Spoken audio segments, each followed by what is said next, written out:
Welcome to Galactic Historian, a series focused on bringing a historical perspective to lore from sci-fi and space universes. In this episode, we're going to explore the world of Cyberpunk 2077. Think of this as a primer, a starter to understand the world you're stepping into. Let's start with where the world diverges from ours. In 1989, elements of several government agencies grew dissatisfied with the President of the United States. These groups, made up of people from the CIA, NSC, FBI, and DEA, created what is known as the Gang of Four. Their purpose was to control the US behind the scenes, and to direct the country in a way they thought best. A year later, in 1990, a businessman by the name of Richard Knight had a dream of a utopian city of the future. Dissatisfied from managing the corporate construction company of Halsey, Ferris, and Knight, he broke off from the company to create Knight International.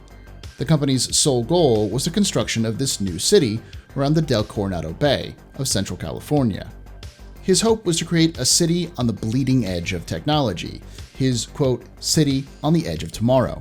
Started construction with the financial aid of burgeoning megacorps like Arasaka, IBM, and Petrochem, all who wanted a piece of the city.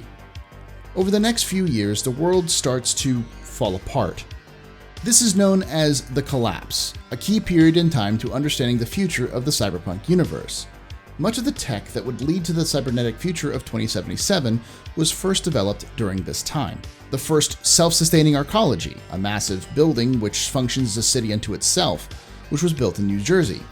A gasoline replacement technology developed called CHOO2, or CHOOH2, made from modified wheat. Finally, researchers out at Stanford created the first viable artificial muscles, which could be used to enhance the strength of human muscles. Though these technologies fundamentally impacted the world, they were a little help to stop the collapse that was soon to come. Arguably, the collapse first started in 1992, when the Gang of Four released a plague into South America, as a means to combat the drug epidemic in the United States.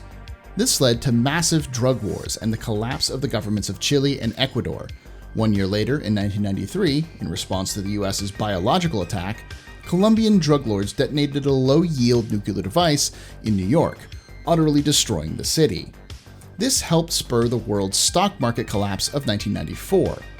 The crash of '94 devastated the world economy. Average people lost everything. Many became what are known as nomads, families of motor gangs that prowled the US roads trying to survive. These gangs quickly became the de facto ruling class in much of the country. Corporations were also hit hard by the event, causing a loss in faith of the financial sector. The economic chaos of the time allowed for the rise of megacorporations, as many companies absorbed the fallen corporations to create massive ones, while others were created in the anarchy to fill new roles. These megacorporations poured money into R&D projects, focusing on technology, as that was now a more reliable investment than the stock market. In the midst of this collapse, Knight saw the investments into his city dry up. With many workers no longer being paid, they turned on the city's creator. In desperation, Knight turned to the last place he could go, the Mafia, who were able to shore up the construction and finish the city. Adding to the chaos, the president and vice president of the US were killed in a coup by the Gang of Four. They seized control of the US by declaring martial law, and passed new laws that allowed for further legalization of military hardware, like military-grade weapons, cybernetically enhanced limbs, biochips to enhance brain power, and much, much more. America was becoming a very different place, and the final blow to the old world was a drought in the Midwest and a 10.4 earthquake in LA, which sunk much of the city. With economic centers in ruins and arable land gone, little was left to keep things together. As if symbolic of the passing of the old ways, on September 20th, 1998, Richard Knight was found dead in his new penthouse in Coronado City, killed by a mob assassin for failing to live up to his end of the bargain. In his honor, Coronado City was renamed Night City the same year. With society in tatters, people turned to any authority they could find. Often, that was one of two choices: the megacorporations or the gangs. Slowly, people gave themselves to one or the other group, seeking safety and security. This allowed for more rapid development of technology, with the creation of more advanced cybernetics and a worldwide network of satellite communications, which became known as the Net. Civilian control of the government would eventually return in 2008, when the Gang of Four was brought down by the US Army and CIA. The new government tried to rebuild the country by rebuilding many of the devastated areas and strengthen the economy by adopting the Eurodollar, the equivalent of the euro in our universe, as its currency. However, by the time the government was re-established, much of the society and the economy was under the sole control of the megacorporations, and the government became no exception. After the death of Richard Knight, the Mafia effectively ran Night City for several years.